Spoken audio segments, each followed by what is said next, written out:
Mari kita buka firman Tuhan di dalam Mazmur. Hari ini kita mendapat sebuah firman Tuhan bernama Pursuit of God. Mazmur 25 ayat yang ke-14. Mari kita bisa baca bersama-sama. Mazmur 25 ayat yang ke-14. 1, 2, dan 3. Tuhan bergaul karib dengan orang yang takut akan Dia, dan perjanjiannya diberitahukannya kepada mereka. Oke, kita lompat ke Mazmur 27 ayat yang keempat. Kita bacakan bersama-sama. Satu hal telah ku minta kepada Tuhan, itulah yang kuingini, diam di rumah Tuhan seumur hidupku, menyaksikan kemurahan Tuhan dan menikmati bait-Nya. Amin. Siapa pernah kangen dengan seseorang? Angkat tangan. Kangen biasanya sama siapa? Papa, mama, teman, anjing kesayangan. Teman-teman, semua orang pernah kangen. Pada satu ketika di dalam doa saya, Tuhan berkata pada saya kangen kamu waktu kecil. Saya bilang, kenapa Tuhan? Apakah engkau tidak ingin melihat anakmu tumbuh dewasa, jadi orang yang ganteng, gagah perkasa? Mengapa engkau begitu merindukan saya di waktu yang kecil? Itu di dalam benak saya, tapi saya tidak berani menjawab Tuhan. Teman-teman yang dikasihi Tuhan, pada satu ketika Tuhan rindu sekali Israel pada masa-masa bulan madu dengan Tuhan, di mana hadirat Tuhan begitu kental, begitu terasa, dan mereka begitu bergembira akan Tuhan. Sungguh Tuhan mengingat masa-masa yang indah tersebut. Ketika saya belajar mengenai hatinya Tuhan yang tiada habisnya, lewat peristiwa-peristiwa yang ada, anak saya ini selalu kangen dengan nenek-neneknya.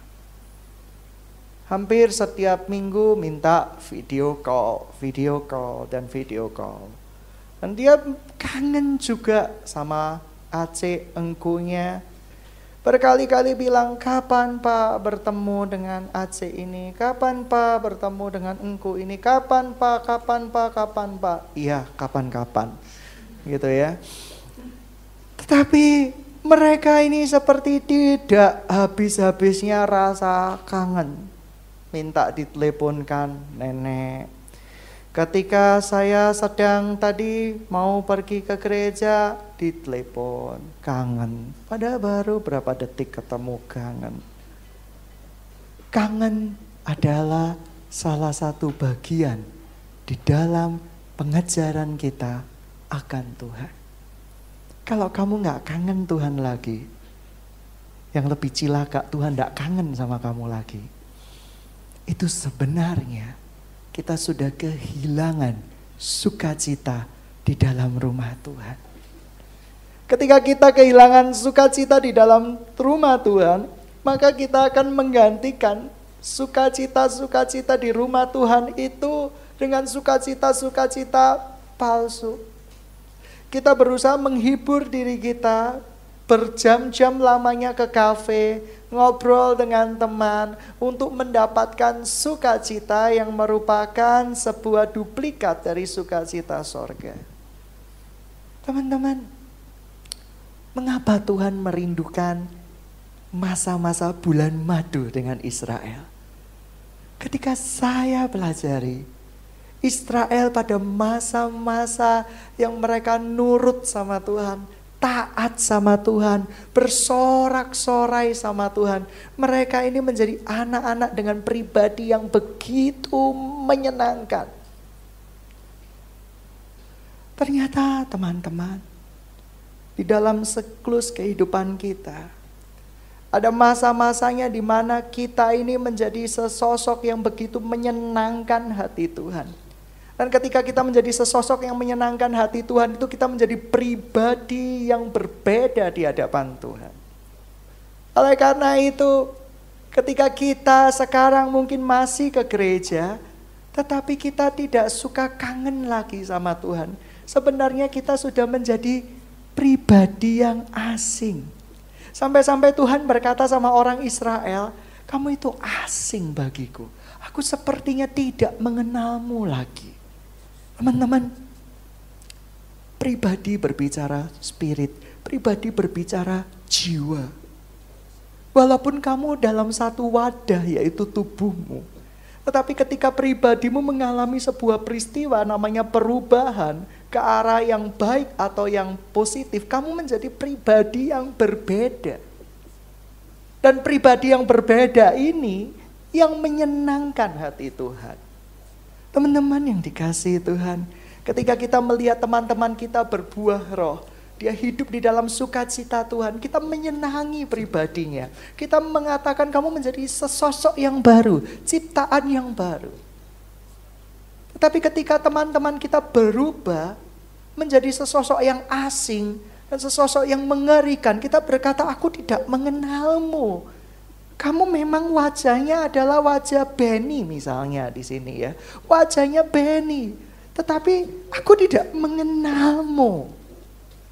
Ada seorang ayah ketika anaknya rusak, ia berkata, aku gak mengenalmu. Kamu secara fisik memang anakku, tetapi aku kok gak mengenalmu. Aku mengenal anakku yang dulu. Teman-teman yang dikasihi Tuhan, apakah pribadi kita sekarang adalah pribadi yang menyenangkan hatinya Tuhan? Apakah kita ini selalu kangen dengan Tuhan? Saya jujur, ketika Tuhan berkata seperti itu pada saya menangis. Memori saya teringat, saya masih sekolah minggu. Memori saya teringat waktu pemuda dan remaja. Walaupun saya terikat dosa, walaupun saya nakal, tetapi ternyata saya menyukai rumah Tuhan. Saya sering kali bertanya kepada ibu saya, kapan sekolah minggu lagi? Kapan saya bertemu dengan Lause ini lagi? Kapan dan kapan? Kapan rasanya ketika minggu belum sudah selesai, Senin saya bertanya lagi, kapan ke gereja? Kapan ke gereja? Daud seperti itu. Bahkan mungkin lebih daripada masa anak-anak saya. Daud selalu di dalam setiap kesempatan, setiap saat, ia mencari wajah Tuhan, melebihi masalah-masalah yang dia peroleh. Melebihi semua kesesakan hidup yang dia dapatkan. Melebihi dari permasalahan-permasalahan yang ada, ia mencari wajah Tuhan. Dan 1 Mazmur 27, ya, yang ayat keempat itu begitu menggetarkan roh saya. Satu hal yang kurindu dari Tuhan, aku mau tinggal selamanya di rumah Tuhan dan menikmati bait Tuhan seumur hidupku. Saya percaya Daud mendapatkan sukacita di dalam hubungannya dengan Tuhan. Daud mendapatkan kegembiraan yang kudus di dalam hubungannya dengan Tuhan. Beban hidup semakin besar. Saya adalah seorang hamba Tuhan, tetapi saya juga melayani di marketplace. Beban, kebutuhan hidup, dan semua tuntutan hidup semakin bertambah banyak. Tetapi bukan menjadi alasan bagi saya untuk tidak mencari wajah Tuhan. Sebab kesukaan Daud ketika dia ada masalah, ketika dia berzina, ketika dia ketimpa masalah, ketika dia mengalami duka cita anaknya meninggal dunia, ia mencari Tuhan. Ia kangen sama Tuhan. Ia begitu kangennya sama Tuhan, sampai ada satu, kalau kalian baca di dalam Mazmur-Mazmurnya, melebihi dari semua masalah-masalah dan pikiran-pikirannya. Kesuntukan-kesuntukan hidupnya dia tinggalkan. Dan seakan-akan dia berkata demikian, aku rela membayar berapapun harganya untuk berjumpa dengan Tuhanku. Itulah kerinduan.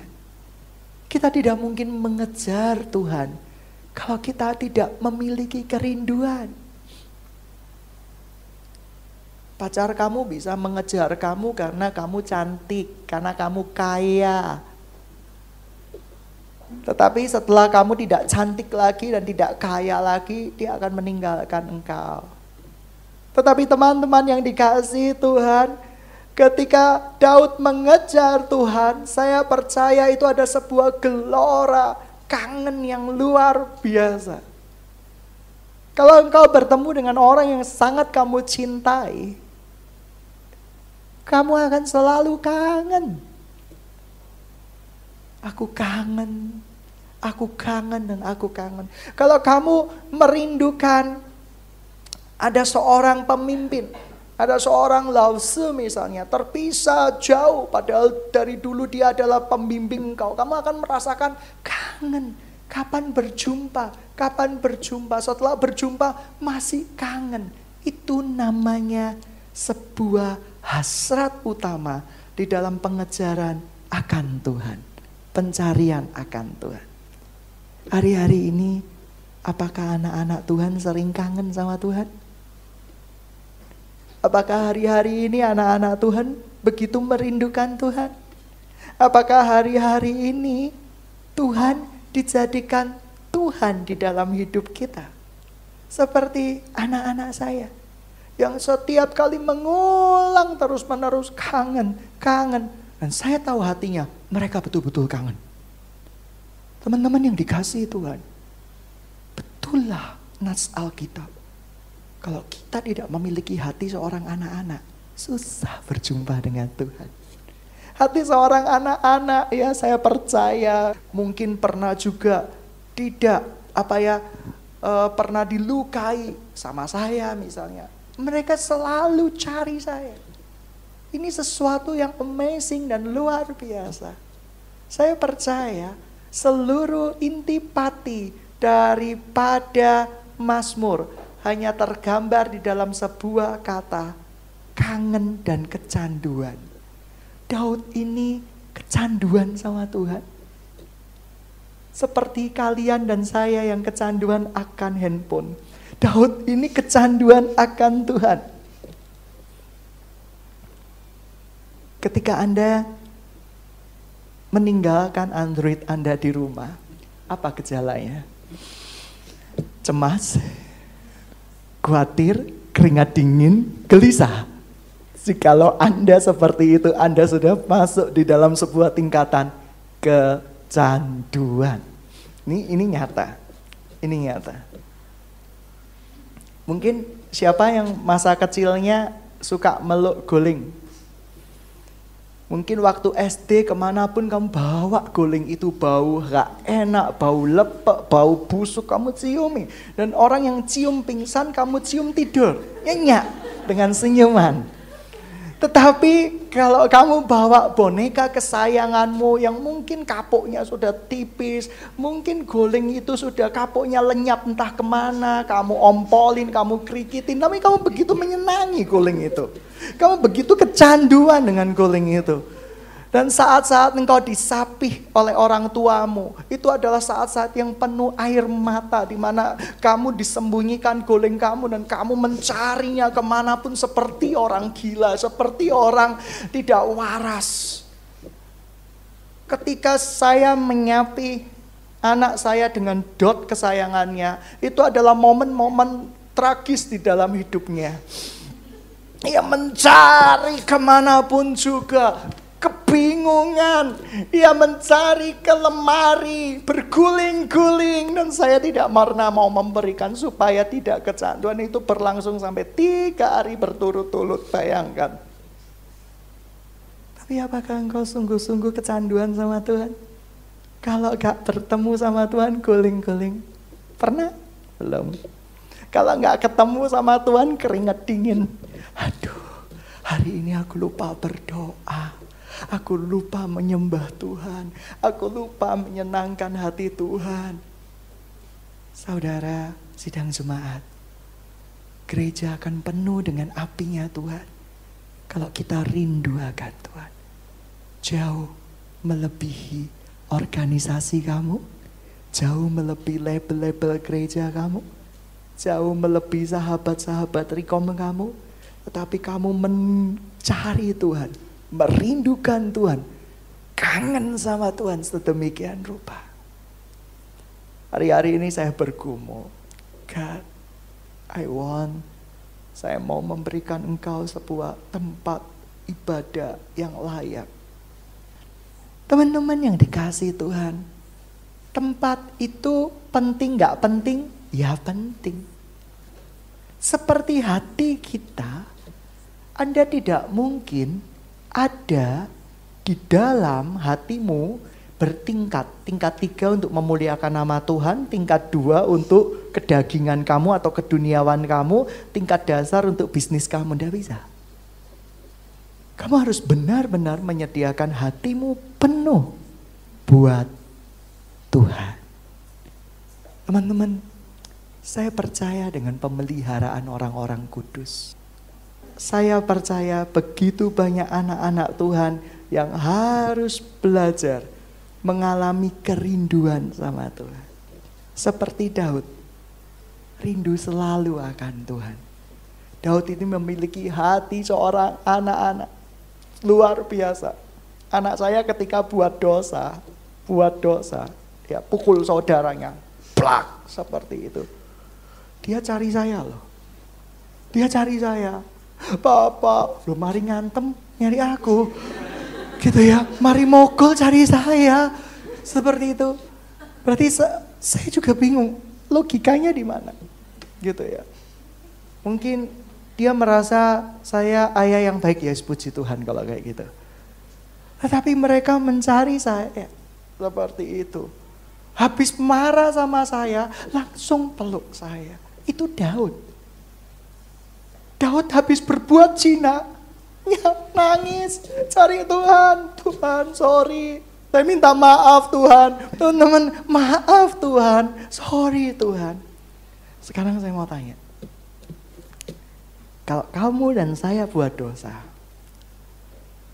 kamu pergi ke gereja atau menikmati dosa-dosamu, menikmati masa-masa dosa?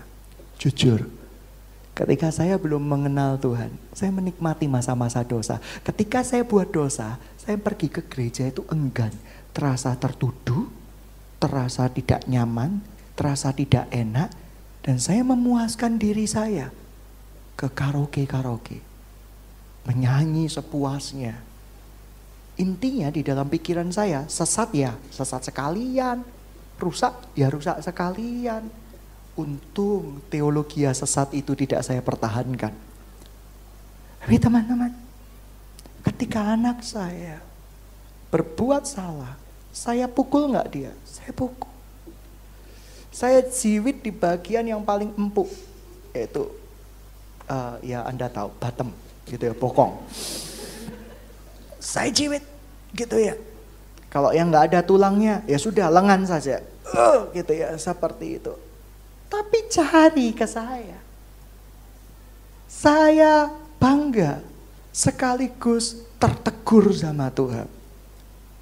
Ketika kamu ada masalah Daniel, kamu cari siapa? Ketika kamu sakit, kamu cari siapa? Ketika engkau sedang mengalami masalah di dalam pekerjaanmu, kamu cari Google atau cari Tuhan? Ayo. Kamu cari Google.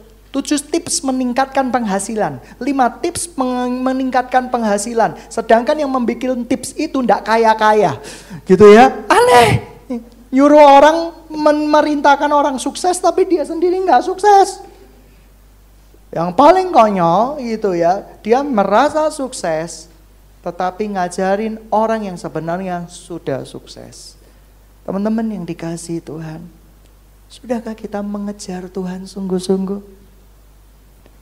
Dan lebih luar biasa lagi, kalau Anda baca Mazmur, kelihatannya seluruh kehidupan Daud isinya cuma kangen sama Tuhan.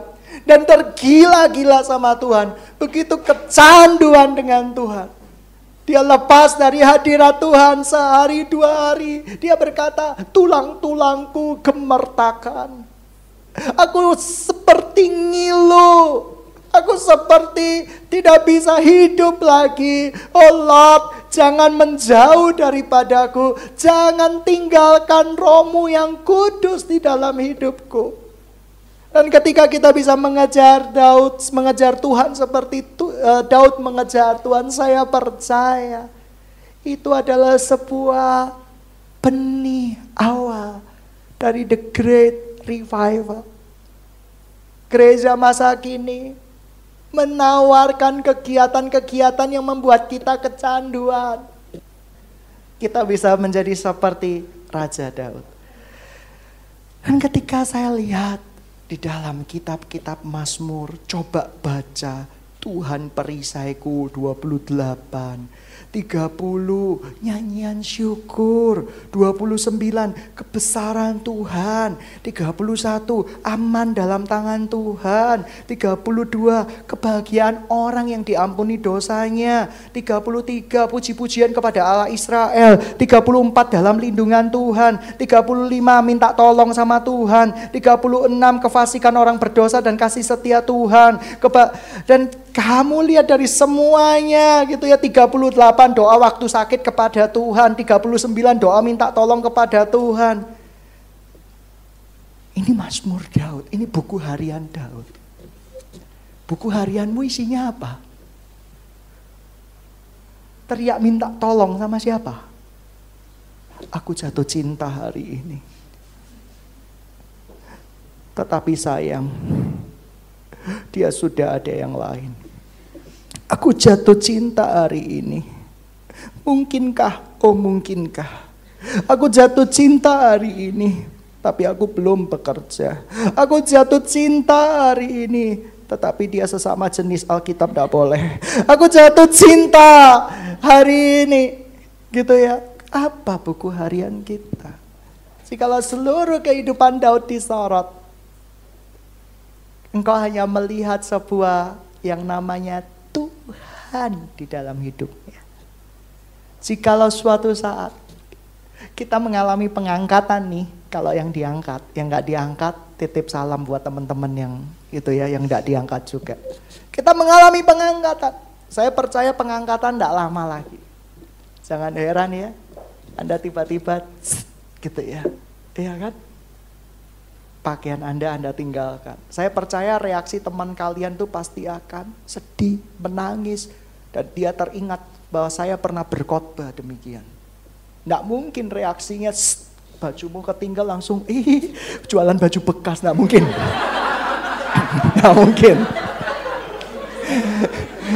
Nggak mungkin. Ya, itu roh materialistis gitu ya, seperti itu. Sang pencari baju bekas. Ya kan?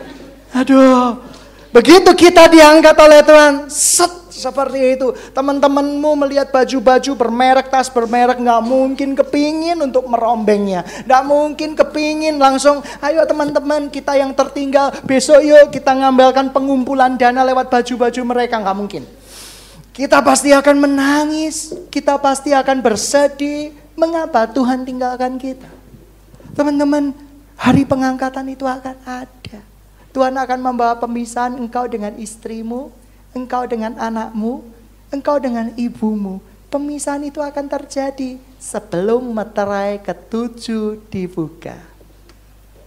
Saya tidak sabar dengan seketika kita berjumpa muka dengan Tuhan kita.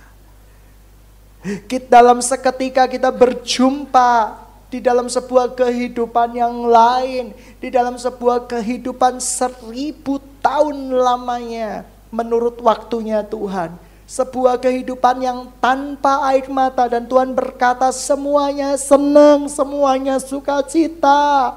Engkau bisa bergandengan tangan dengan temanmu, dan mungkin kamu bisa terjatuh tapi kamu tetap senyum. Gak ada, karena di situ tidak ada yang namanya duka cita. Dan setelah 1000 tahun, hidup kita dirubah. Kita menjadi roh-roh yang memiliki tubuh kemuliaan yang sungguh-sungguh luar biasa. Dan kita akan berjumpa dengan pencipta kita triliunan tahun tidak terhingga. Ada kepastian di dalam Kristus Yesus. Amin. Amin. Banyak orang berbeda teologi. Asal teologi yang berbeda itu bukan mempercayai teologi sesat ya. Tetapi kalau teologianya intipatinya udah sama, variasinya beda, ngambek. Variasinya beda dikit, ngambek. Firman Tuhan itu kaya. Kamu coba lihat. Ketika Matius melukiskan tentang Tuhan Yesus, Yohanes melukiskan tentang Tuhan Yesus, ada yang menyorot wajahnya. Ada yang menyorot apa? Tangannya. Ada yang menyorot hatinya. Dan itu menjadi sebuah kesatuan yang utuh. Teman-teman yang dikasihi Tuhan, kita belajar sepakat. Kita belajar setia. Dan ketika kita sudah sepakat dan setia, saya percaya sejahtera Tuhan akan masuk di dalam hidupmu sekarang dan sampai selama-lamanya. Amin. Saya ketika ditanya sama teman saya, kamu percaya dengan bahasa roh enggak? Percaya. Saya begitu percaya dengan bahasa roh karena saya berbahasa roh. Tetapi yang saya tidak percaya adalah bahasa roh bisa berlafal yang sama. Konotasinya adalah itu-itu aja. Sedangkan bahasa roh yang saya kenal di Alkitab sebagai karunia, gereja Tuhan sudah mulai menyimpang dengan bahasa roh. Gereja Tuhan, jujurlah, saya percaya bahasa roh ada. Tetapi bahasa roh yang personal, hubungan dengan Tuhan, Rasul Paulus tuh bilang kayak gini, aku itu loh berbahasa roh lebih daripada kamu. Yang artinya, rohku itu berkata-kata kepada Tuhan lebih daripada kamu. Tapi aku tidak menggunakannya di depan jemaat. Itu firman Tuhan. Dan saya harus tunduk pada firman Tuhan. Dan saya sepakat dengan firman Tuhan bahwa itu benar. Sehingga ketika ada orang baru, dia nggak akan mengatakan bahwa kamu itu gila, mabuk anggur atau apapun. Sedangkan kalau bahasa roh itu begitu pentingnya, harusnya Rasul Paulus dan para rasul yang lain memberikan tuntunan dalam berbahasa roh. Karena bahasa roh itu bagi Rasul Paulus itu adalah dua, tanda orang percaya dan karunia bagi orang percaya. Tanda bagi orang percaya artinya apa? Setiap orang yang percaya kepada Kristus sama Tuhan memiliki Roh Kudus di dalam hidupnya. Dan Roh Kudus itu membantu dia mengucapkan dalam keluhan-keluhan yang tidak pernah terungkapkan. Oleh karena itu kamu menangis berseru kepada Tuhan, itu sudah rohmu berbicara kepada Tuhan. Dengan pemahaman Alkitab yang saya percaya itu benar, saya dimerdekakan. Ketika saya menyembah Tuhan, haleluya, kau baik Tuhan. Dan saya berkata, kamu tahu ketika kita menyanyi sebuah lagu ada la la la la la la la, ya kan? Langit biru, itu Doraemon, sorry. Baling-baling bambu gitu ya, seperti itu. Iya kan? Lalu kita menyanyi la la la la, itu salah enggak? Enggak salah. Oleh karena itu ketika saya menyembah Tuhan saya berkata la la la la la, tapi bukan mengharuskan orang berkata la la la seperti saya. Bagi saya itu ekspresi, seperti saya menyanyikan sebuah lagu. Ya, ketika worship leader nggak tahu lagunya, saya kadung ngomong ya saya cuma bilang ya kan? Dan itu roh saya berdoa, roh saya menyanyi. Ya kan? Biasanya kan worship leader kalau hafal suatu lagu, hafal referennya. Begitu tangan saya pertama, dia itu sudah berkeringat dingin. Nyanyi pelan, penuh penghayatan sambil melihat singer gitu ya, saling memandang penuh cinta. Ayo ngomong duluan. Ayo ngaku nggak? Ngaku. Teman-teman yang dikasihi Tuhan, seperti itu. Oleh karena itu tidak salah kita menyanyi.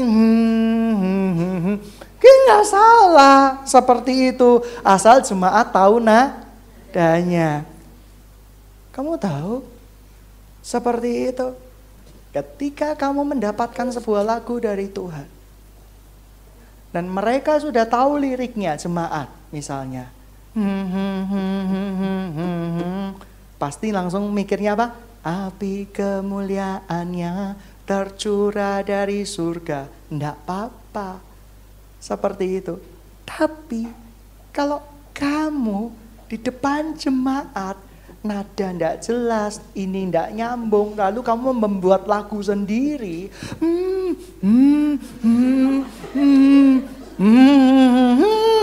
itu apa itu? Mereka akan merasa kita orang gila, teman-teman. Padahal kamu yang ngerti artinya, rohmu yang ngerti artinya itu memuji Tuhan.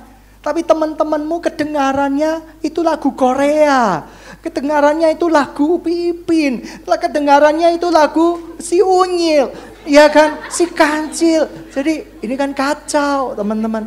Oleh karena itu, berbahasa roh menurut saya sifatnya jelas. Paham maksud saya? Paham. Karena ketika kita mendengarkan nada-nada tertentu, di kepercayaan lain beda.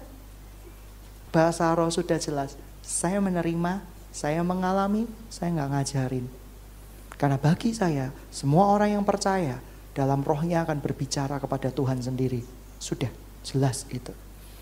Ketika saya menyembah Tuhan di dalam worship leader, gitu ya, saya menyembah Tuhan, mengagungkan kepada Tuhan. Semua jemaat tahu saya mengagungkan Tuhan. Saya enggak apa-apa menggunakan phonotation la la la. Amin. Amin. Asal nadanya berbentuk. Asal enggak berbentuk sama sekali, itu juga mengacaukan jemaat. Teman-teman yang dikasihi Tuhan, yang berikutnya, mengejar Tuhan. Kita harus memiliki hati yang tulus seperti anak-anak, hati yang kangen, selalu rindu, dan yang ketiga, hati yang kecanduan. Dan yang terakhir dan berikutnya, hati yang selalu diikatkan kepada Tuhan. Teman-teman yang dikasihi Tuhan, gereja ini gak pernah ngelarang orang pacaran loh. Kalau gak gitu, gak ada yang menikah. Tapi gereja ini mengajarkan pacaran yang kudus. Pacaran yang kudus. Kasihilah Tuhan Allahmu dengan segenap hatimu, segenap jiwamu, segenap akal budimu, dan kasihilah sesama manusiamu. Mengasihi sesama manusia itu artinya belajar di dalam seluruh kehidupanmu. Jangan buat orang lain tersandung. Kalau kamu mengikut Yesus, orang lain tersandung, tetap ikut Yesus, tidak peduli. Tetapi ada beberapa di dalam kehidupan kita, jangan membuat orang lain tersandung. Hari-hari ini saya begitu sedih hati. Ada begitu banyak hamba Tuhan memamerkan batu perliannya dan berkata ini 500 juta. Haleluya, saya begitu diberkati sama Tuhan.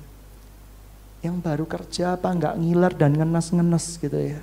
Berarti aku ini orang yang dibuang Tuhan. Loh, bisa loh perkiraan kita seperti itu. Anda yang cinta Tuhan, bekerja siang malam, hidup di dalam kebenaran Tuhan, jujur. Tapi Tuhan mencukupkan engkau, cukup hari itu, cukup makan, dan cukup segala-galanya. Teman-teman, sedangkan hamba Tuhan itu cukup ada mobil mewah, cukup ada cincin mewah. Teman-teman, kita menjadi batu sandungan jikalau melakukan itu. Apa salahnya sih? Pergi ke gereja naik mobil 1 juta umat.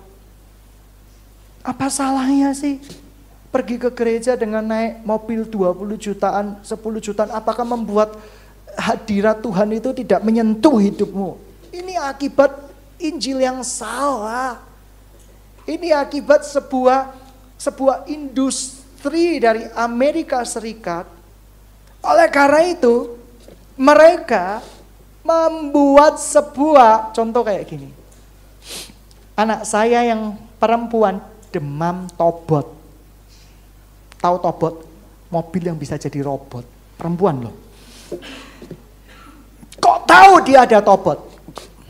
Dia nonton film, setiap hari dicuci otak. Tobot berubah, tobot berubah. Ya kan? Di zaman kita Jos paling Gaban Sariban gitu ya, seperti itu. Itu zaman-zaman old seperti itu ya. Google 5 mungkin kayak gitu ya, itu zaman-zaman kuno. Tetapi teman-teman yang dikasihi Tuhan, saya percaya itu dicuci otak dulu supaya kita kepingin membeli, itu industri. Kamu lihat film Spider-Man, mereka tidak hanya mengambil keuntungan dari filmnya, kostumnya dibikin, spread. Alat-alat untuk membuat jaring laba-laba dibikin, gitu ya, jebret. Anak-anak kecil bangga dengan jaring-jaringan palsu itu, gitu ya, seperti itu, dibikin industri. Oleh karena itu, industri ini mulai mengarah ke dalam gereja Tuhan. Dan hatinya Tuhan, rumahku kamu buat sarang penyakit. Sedih loh hatinya Tuhan itu. Dia melihat gereja masa kini itu bukan gereja lagi, bukan gereja yang dikenal lagi. Begitu banyak hamba-hamba Tuhan yang cinta akan Tuhan, mereka sesak hidupnya. Billy Graham di akhir hidupnya Amerika kembali kepada Tuhan. Dia begitu sesak karena dia merasa bahwa kekristenan yang ada saat ini bukan kekristenan yang dari Alkitab. Ini adalah sebuah industri. Anda datang ke gereja, Anda mendengarkan lagu-lagu. Lagu-lagu diproduksi, tujuannya untuk apa? Industri. Penginjil-penginjil di Kisah Para Rasul, mereka nggak dibayar. Kalau penginjil-penginjil, beberapa penginjil-penginjil masa kini, bayarannya kurang. Jangan harap kamu menghubungi dia lagi. Maaf, jadwal sedang penuh. Teman yang dikasihi Tuhan, Rasul Paulus tidak dibayar. Tetapi kalau kamu lihat jemaat mula-mula, mereka berikan bukan 1/10 hartanya, mereka berikan seluruh hidupnya untuk kemuliaan nama Tuhan. Ketika gereja sudah menjadi industri, sebenarnya gereja Tuhan sudah terpisah dari kasih karunia Tuhan. Sudah terpisah dari pintu kasih karunia Tuhan. Saya percaya kekristenan yang sejati itu adalah kekristenan yang mencari Tuhan, merindukan Tuhan, kecanduan dengan Tuhan. Gereja masa kini berusaha untuk menarik banyak jiwa dengan begitu banyak program. Program dewasa muda, program ini, program itu. Anda masuk, Anda dihibur, Anda disenangkan, lalu ketemu Tuhannya kapan? Berjumpa dengan Tuhannya kapan? Gereja haruslah seluruh Alkitab ini mendorong berjumpa dengan Kristus penciptamu. Sampai-sampai Rasul Paulus berkata, "Hei orang Galilea yang bodoh, apa yang mempesona kamu selain pada Kristus yang hidup?" Oleh karena itu tujuan dari pemberitaan firman Tuhan bukan untuk kemuliaan hamba Tuhan, pamer mobil, pamer mewah, pamer semuanya, pamer mimpi, pamer penglihatan seakan-akan dia diurapi Tuhan. Coba lihat kekristenan masa kini. Kamu pergi ke toko buku, lihat yang bestseller itu buku-buku apa? Yang gambarnya anak-anak Tuhan yang sedang mejeng. Kemuliaan Tuhan sedang dicuri. Awal mula dulu hamba-hamba Tuhan yang luar biasa, yang tidak mau kemuliaan Tuhan dicuri, mereka menulis buku itu tidak ada covernya. Mereka sering menggunakan inisial NN. Apa itu NN? No name. Ketika saya melihat persembahan-persembahan perpuluhan di gereja-gereja Tuhan, masa zaman dulu, zaman ibu saya sering kali baca di mading, persembahan untuk ini, NN.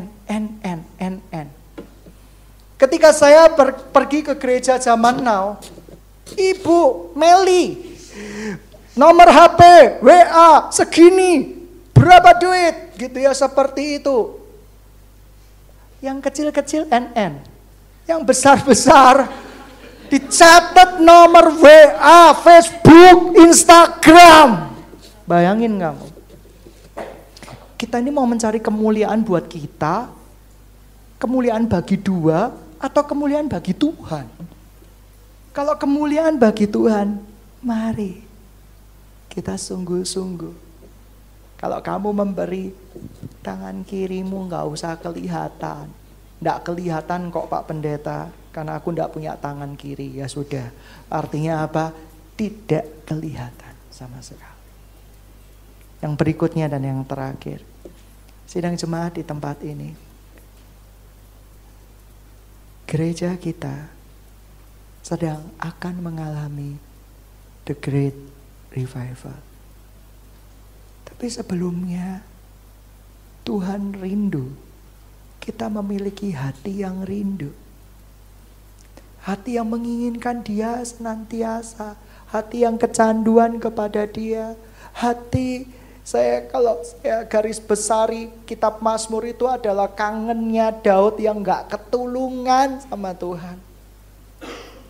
Isi hatinya Daud kepada Tuhan. Hari-hari ini, percayalah. Kamu mungkin sibuk bekerja, kamu sibuk studi. Ketika engkau mencari semua kerajaan Allah, mencari Tuhan dan kebenarannya, percayalah pemeliharaan bagi orang-orang kudus itu sempurna. Kamu gak akan dibiarkan kelaparan, keluargamu gak akan dibiarkan meminta-minta. Berkat anak cucu akan ada pada hidupmu, bukan hanya sekarang, tapi sampai selama-lamanya. Cari Tuhan. Saya percaya ketika Tuhan diutamakan, musuh-musuhmu akan dipukul mundur. Ketika Daud satu ketika musuhnya menyerang dia tidak panggil panglima terbaiknya. Dia tidak panggil triwiranya. Dia datang kepada Tuhan. Tuhan. Dia seperti anak kecil loh, wadulan. Kalau kamu guru-guru TK, kamu pasti stres menghadapi anak-anak. Wadulan, miss, ini miss, gitu ya, seperti itu. Tapi itu hatinya anak-anak. Wadulnya sama Tuhan. Tapi kamu miss yang baik dan benar, kira-kira mites si anak itu enggak? Diam kamu, kasih lakban, diam kamu. Ya didengerin kan? Didengerin. Apalagi Tuhan. Tuhan adalah guru yang luar biasa. Mari kita tundukkan kepala kita. Engkau baik Tuhan. Siapa hari ini yang mau sungguh-sungguh kita berdoa bersama-sama, meminta kecanduan dengan Tuhan, meminta kerinduan dengan Tuhan. Saya percaya hari ini Roh Kudus akan bekerja melalui hidup kita. Cari Tuhan sungguh-sungguh. Itu rumah kediaman Tuhan yang luar biasa. Ia akan meluruskan engkau dalam segala lakumu. Mungkin kau berkata pada sore hari ini, di mana kami yang dulu yang mencintaimu? Kembalikan kami yang dulu Tuhan. Kembalikan kami yang begitu mencarimu, begitu tergila-gila dengan Engkau. Kembalikan kami yang begitu mencintaimu. Kembalikan kami yang hasrat hati kami hanya untukmu. Kembalikan kami ketika kami belum mengenal cinta kepada pasangan kami. Kembalikan hati kami kepadamu Tuhan, kepada kamu Tuhan. Kembalikan Tuhan. Supaya Engkau ketika memanggil kami, Engkau tidak berkata, aku mengenali Engkau. Aku menginginkan pribadimu yang dulu. Pribadimu sekarang sudah berubah. Kami tidak mau Tuhan. Kami mau Kau tetap menginginkan kami sekarang dan sampai selama-lamanya Tuhan. Ampuni dosa-dosa kami, ampuni pelanggaran kami Tuhan. Biarkan siang dan malam mulut kami selalu memuji Engkau, memuliakan Engkau, bermazmur kepadamu. Hati kami biarkan terpaku padamu. Biarkan hati kami tergila-gila kepadamu Tuhan. Engkaulah kecanduan kami Tuhan. Engkaulah rindu kami Tuhan. Engkaulah hasrat kami. Engkaulah segala-galanya bagi kami Tuhan. Oh Yesua Amasya, Kau lihat anak-anak di tempat ini.